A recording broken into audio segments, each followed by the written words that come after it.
بسم الله الرحمن الرحيم. كتاب أنزلناه إليك مبارك ليدبروا آياته وليتذكر أولو الألباب. صدق الله العظيم.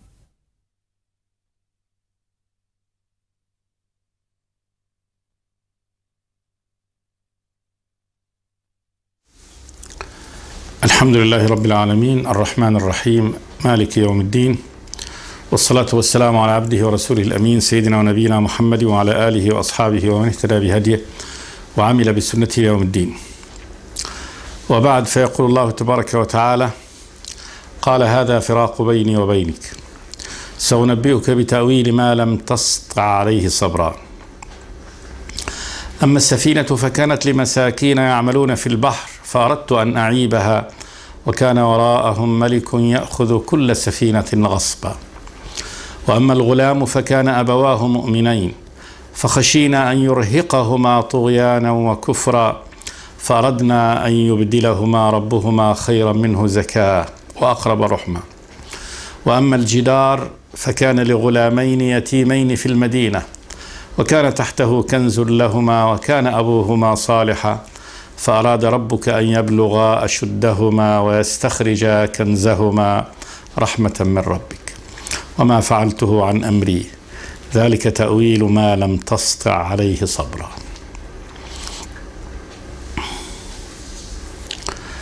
قال هذا فراق بيني وبينك، كلام الخضر عليه السلام لموسى بعد أن سأله أو قال له في المرة الثالثة لو شئت لاتخذت عليه أجرا في شأن الجدار، فقال له هذا فراق بيني وبينك، وذلك أن هذا هو نهاية الشرط الذي كان بينهما. فقد كان الخضر عليه السلام قد اشترط على موسى أنه إذا صحبه ليتعلم منه ألا يسأله عن شيء حتى يحدث له ذكرا منه، وقد وافق موسى على هذا الشرط وقال له ستجدني إن شاء الله صابرا ولا أعصي لك أمرا. لكن الأعمال التي عملها الخضر عليه السلام وكانت في ظاهرها أمر مخالف للشرع ومخالف للحكمة والعقل، في ظاهر الأمر لم يستطع موسى أن يصبر عليها واحدة، فعندما رآه يخرق السفينة لهؤلاء المساكين الذين أحسنوا إلى موسى عليه السلام والخضر ونقلوهما إلى الضفة الثانية بدون نول، ثم إن الخضر عليه السلام عمد إلى السفينة فظل يخرقها، فلم يستطع موسى أن يصبر وقال له خرقتها لتغرق أهلها لقد جئت شيئا إمرا. ثم ذكره قال لم أقل إنك لن تستطيع معي صبرا.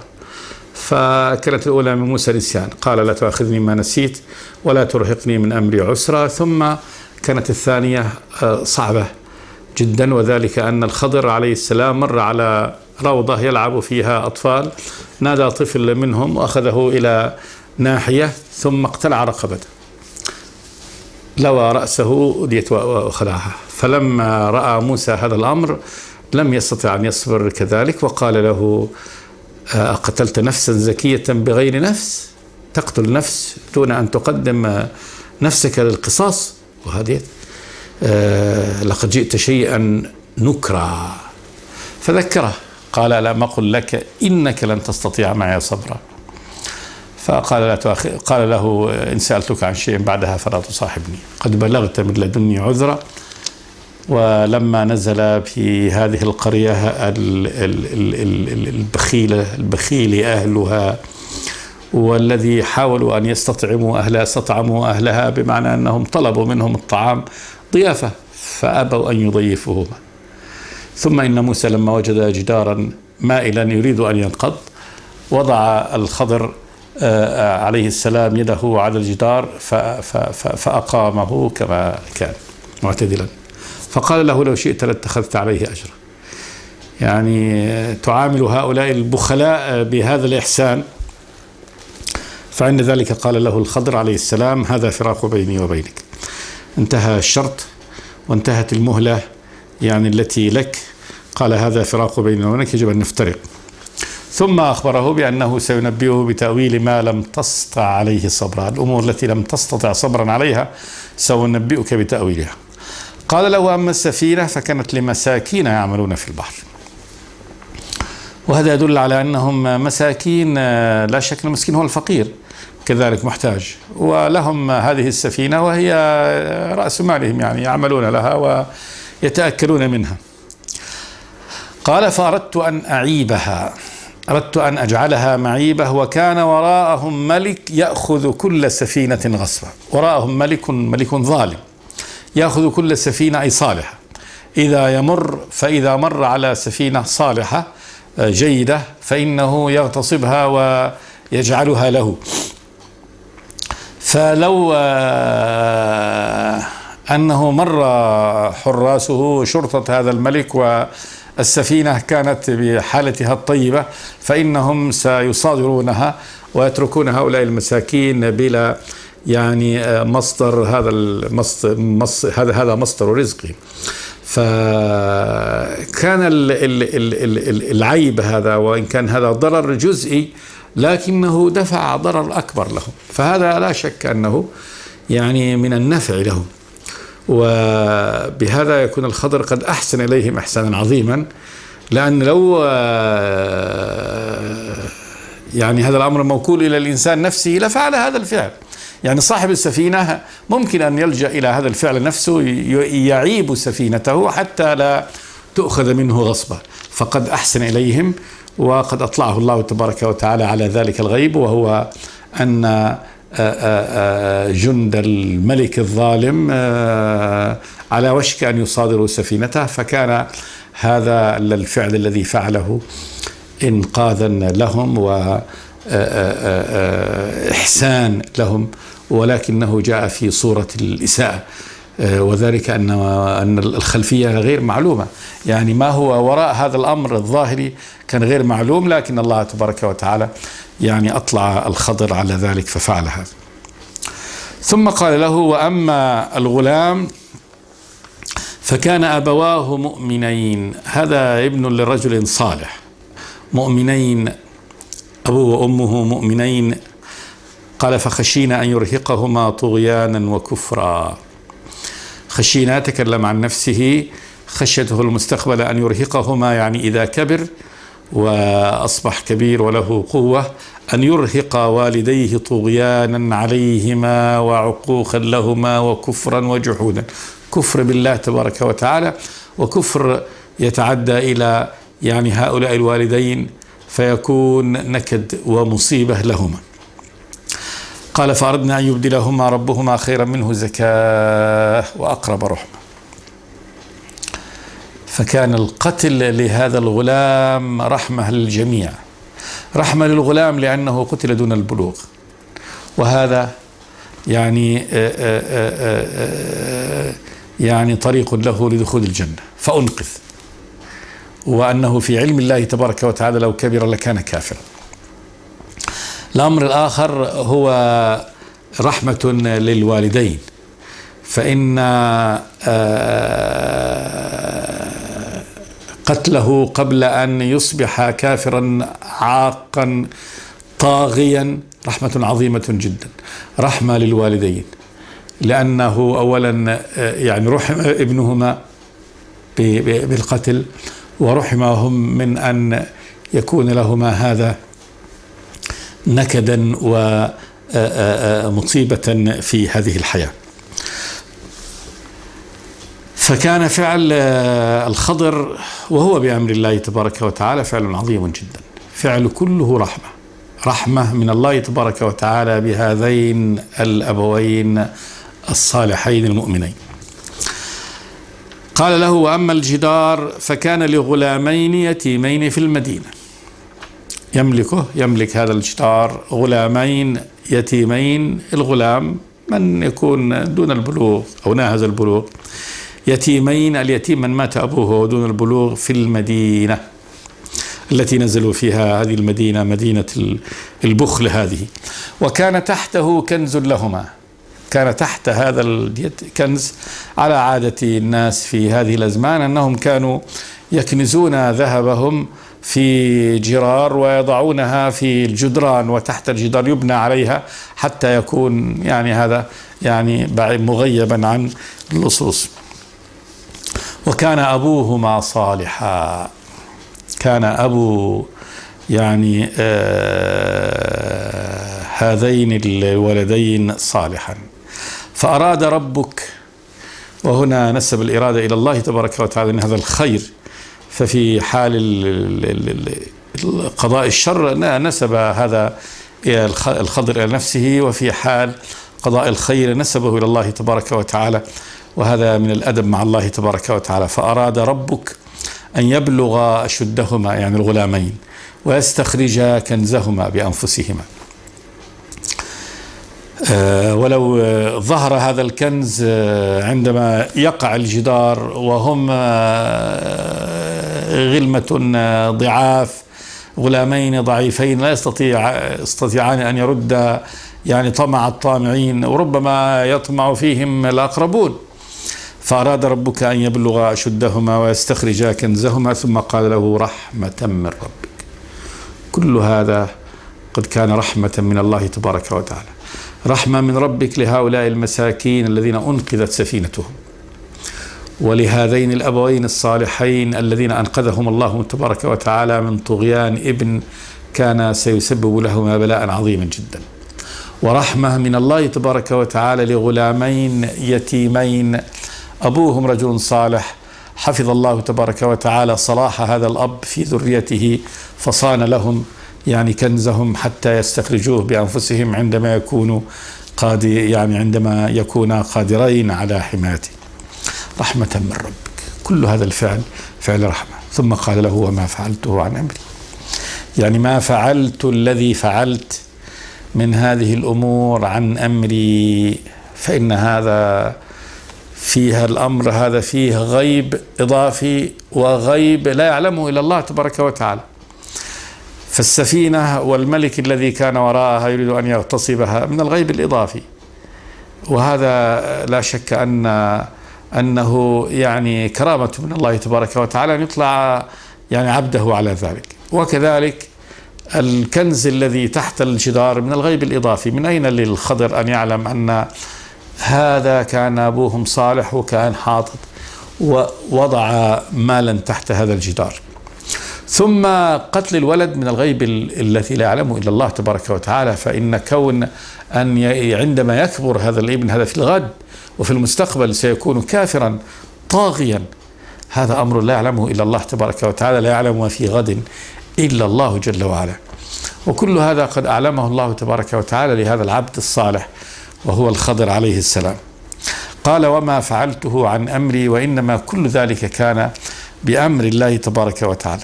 ثم قال له ذلك تأويل ما لم تستطع عليه صبر. طبعا لما أول تأويله تفسيره، فسرت يعني العمل المبهم للخضر، بل الذي كان في ظاهره منكر، فهي كل الأعمال التي عملها أعمال منكرة أو في غير محلها في ظاهر الأمر، لكن في حقيقة الأمر إنما هي من أعمال الرحمة ومن أعمال الخير والإحسان. قال له ذلك تأويل ما لم تستطع عليه صبرا، أي عندما غاب عنك لم تستطع أن تصبر على ذلك، عندما غاب عنك حقيقة الأمر. لكن طبعا بعد أن بين له حقيقة الأمر أصبح الأمر واضحا، وأصبح الفعل الذي فعله الخضر عليه السلام فعلا يعني صحيحا موفقا، بل هو من الإحسان والرحمة. يقول النبي صلوات الله وسلامه عليه أن الخضر عليه السلام بعد أن أتم ذلك أرى موسى عصفورا على النهر يشرب من النهر، فقال له يا موسى ما نقص علمي وعلمك من علم الله إلا كما نقص هذا العصفور من البحر. هذه ختام الدرس. ختام الدرس الذي يعني أخذه موسى عليه السلام، وهو أن علم كل عليم لا شيء في علم الله تبارك وتعالى، شيء قليل جدا. فعلم موسى الذي علمه الله تبارك وتعالى إياه علم عظيم محيط، أنزل الله تبارك وتعالى التوراة، علمه هذا العلم العظيم، أطلعه هذا اليد، حتى قال موسى عندما سئل، قال لما قيل له هل هناك في الأرض من هو أعلم منك؟ قال لا. قال هذا على علمه أنه ليس في هذه الأرض كلها فيما يعلم أنه ليس هناك من هو أعلم منه، رسول من أولي العزم يقود أمة إلى الله تبارك وتعالى، ينزل عليه التوراة، يكلمه الله تبارك وتعالى. قال لا. فالله تبارك وتعالى قال لا، عندي عبد قريب منك مجمع البحرين هو أعلم منك. فقال يا ربي أرني. ثم كان أن أراه الله تبارك وتعالى، وبين الله تبارك وتعالى أنه أطلع الله تبارك وتعالى هذا العبد على شيء من علم الله تبارك وتعالى لم يطلع عليه موسى، بل إن موسى لم يطق صبرا يعني في التصريف الذي تصرف به يعني الخضر بأمر الله تبارك وتعالى في هذا الشأن. فالدرس أن علم الله تبارك وتعالى محيط بالأشياء كلها، وأن علم كل ذي علم إنما هو جزء لا يمكن أن يقارن بعلم الرب سبحانه وتعالى. الأمر الآخر، وهذه في سياق هذه القصة التي يقصها الله تبارك وتعالى في هذه السورة، بيان رحمة الرب تبارك وتعالى وحسن صنيعه بعباده المؤمنين. انظر تصريف الرب سبحانه وتعالى لهم، العمل الذي عمله الخضر مع أصحاب السفينة، ومع هذا الغلام الذي قتله رحمة بوالديه، ومع الجدار الذي بناه رحمة بالغلامين اليتيمين، وحفظا لجميل الابن الرجل الصالح الذي حفظ الله تبارك وتعالى له، جعل له يعني هذا يعني أثر هذا الصلاح هنا في حفظ ولديه. كل هذا من فعل الله تبارك وتعالى، هذا فعل الله، فهذا أمر الله تبارك وتعالى الخضر أن يفعل ذلك. انظر الرب الإله ملك السماوات والأرض الذي لا إله إلا هو، متصرف في هذا الكون، الذي يأخذ السماوات بيمينه والأرض بيده الأخرى، ويجعل الخلائق كلها على إصبع، ويحركهن ويقول أنا الرب أنا الملك، أين ملوك الأرض؟ يوم نطوي السماء كطي السجل للكتب كما بدأنا أول خلق نعيده وعدا علينا إنا كنا فاعلين. وما قدر الله حق قدره، والأرض جميعا قبضته يوم القيامة، والسماوات مطويات بيمينه سبحانه وتعالى عما يشركون. هذا الرب العظيم خالق السماء والأرض الذي وسع كرسيه السماوات والأرض ولا يؤوده حفظهما، حفظ السماء والأرض، وهو العلي العظيم، وهو سبحانه وتعالى مع ذلك يعلم خلقه بالتفصيل، وتصل رحمته في الأمور التفصيلية إلى عباده المؤمنين.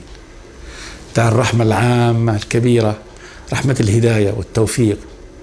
انظر عناية الرب تبارك وتعالى بهؤلاء المساكين الذين يعملون في البحر، وكيف أن الله تبارك وتعالى هيأ لهم سبب من الأسباب ينقذ الله تبارك وتعالى في سفينته.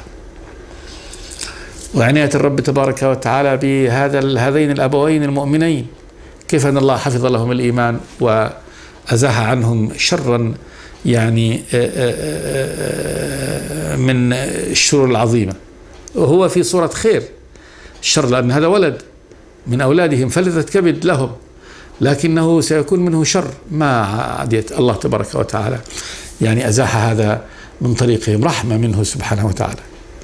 وانظر عناية الرب تبارك وتعالى بغلامين يتيمين يهيئ الله تبارك وتعالى لهم من يحفظ لهم كنزهم حتى يقوم. هذه الأعمال الرب تبارك وتعالى وعنايته سبحانه وتعالى بخلقه. رب أشعث أغبر مدفوع عن الأبواب لو أقسم على الله لا أبره. انظر كرامة المؤمن عند الله تبارك وتعالى ومنزلته وعناية الرب سبحانه وتعالى به ورحمته له وكلاءته له سبحانه وتعالى، وتصريفه بالمقادير رعاية لعبده المؤمن، وهو الله الإله الكبير العظيم سبحانه وتعالى. فكما أنه سبحانه وتعالى انظر يعني العقوبة والتهديد والشدة والبطش الشديد وأخذه يعني الكفار بهذا يعني العقوبات المؤلمة في الدنيا والآخرة. تتمت هذه الآيات: وتلك القرى أهلكناهم لما ظلموا وجعلنا لمهلكهم موعدا.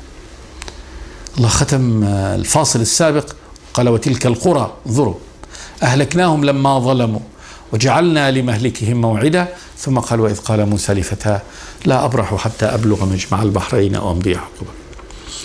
فكأن الله سبحانه وتعالى ينقلنا نقلة يعني من صنيعه سبحانه وتعالى بالكفار، وكيف استأصل الله تبارك وتعالى يعني أرضهم وديارهم وأهلكهم هذا الهلاك. وتلك القرى أهلكناهم لما ظلموا وجعلنا لمهلكهم موعدا. وانظر بعد ذلك كيف يعتني الرب تبارك وتعالى ويتعاهد عباده المؤمنين. وانظر هذه صورة يعني صورة تفصيلية عملية لعناية الرب سبحانه وتعالى ببعض يعني ضعاف أهل الإيمان مما لا يؤبه لهم، مش مساكين يعملون في البحر. رجل وامرأته مؤمنين وعندهم ولد، هذا ولد، لكن يمكن كانوا فرحانين به ويظنوا فيه الخير، لكن فيه الشر، فربنا يزيح لهم هذا الشر. ويقول ابن عباس: أبدلهم الله تبارك وتعالى خيرا منه، جارية. الله تبارك وتعالى رزقهم بعد أن حكم بقتل هذا الغلام بجارية تكون خير لهم، فأردنا أن يبدلهما ربهما خيرا منه زكاة وأقرب رحمة، يكون أقرب للإيمان وأحسن في ديت، ويصل يعني هذا الرحم، يصل هذا الرحم في أمه وأبيه. هذا كله يعني عناية، نقول القصة جاءت هنا لبيان عناية الرب سبحانه وتعالى ورعايته لعباده المؤمنين بهذا التفصيل. وفي هذه القصة يعني العظيمة التي قال فيها النبي صلى الله عليه وسلم: ليت موسى صبر حتى يحدثنا. يعني ليت موسى صبر على يعني أعمال الخضر، هذه أعمال ظاهرة يعني لا شك شديدة في ظاهرها عندما عند الذي لا يعرف بواطنها، ولكنها عندما تعرف الحقائق تبدأ. فليت موسى صبر حتى يحدثنا الخضر ونطلع على ما عنده من هذه يعني أسرار قضاء الله تبارك وتعالى وتدبيره العظيم جل وعلا سبحانه وتعالى. ثم نقله بعد ذلك في هذه السورة إلى لون آخر من تصريف الرب تبارك وتعالى مع ملك من الملوك الكبار الذين ملكوا يعني هذه الأرض. قال جل وعلا: ويسألونك عن ذي القرنين قل سأتلو عليكم منه ذكرا إنا مكنا له في الأرض وآتيناه من كل شيء سببا فأتبع سببا حتى إذا بلغ مغرب الشمس وجدها تغرب في عين حمئة ووجد عندها قوما قلنا يا ذا القرنين إما أن تعذب وإما أن تتخذ فيهم حسنا قال أما من ظلم فسوف نعذبه ثم يرد إلى ربه فيعذبه عذابا نكرا وأما من آمن وعمل صالحا فله جزاء الحسنى وسنقول له من أمرنا يسرا ثم أتبع سببا. ويسألونك عن ذي القرنين قيل إن هذا من الأمور التي سألت قريش رسول الله صلى الله عليه وسلم عنها اختبارا للنبي هل هو نبي أم لا. وهذا كان يعني إرشاد اليهود. قال سألوه عن رجل يعني ملك شرق الأرض وغربها في الزمن الأول ما قصته وما شأنه. فكان هذا نزول هذه الآيات جواب من الله تبارك وتعالى لهذا السؤال، تأييدا لرسوله صلوات الله وسلامه عليه، وكذلك هنا بيان لحكمة الرب تبارك وتعالى وصنيعه.